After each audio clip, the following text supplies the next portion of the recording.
Hey, what's up guys, welcome back to the channel. So in this week's video I'm going to show you guys how to edit your photos in a vintage style. Let's get into it.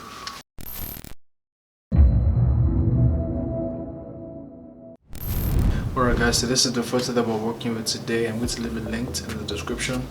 You already know what to do, so let's get into this. So first we're going to skip the exposure.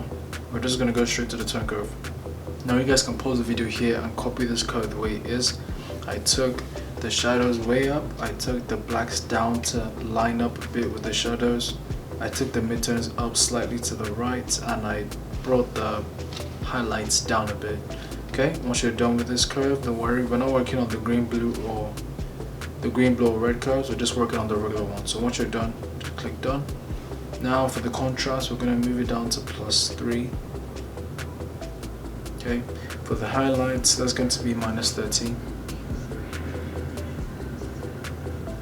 Okay, now for the shadows, we're going to take it up to +10. Okay, now for the whites, we're going to take them down to around -32.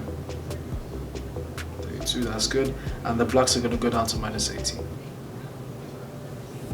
Alright, now let's move on to the color panel. Now for the tint, we're going to leave it at +11. The vibrance, we're going to leave it, and the saturation is going to go all the way down to -100. Okay, now we're going to move to the effects panel. Now for the texture, we're going to take it up to around +18. 18. This thing is hanging properly. Alright, then the clarity is going to go up to 11 as well. Okay, then the dehaze, we're going to take the dehaze up to 16.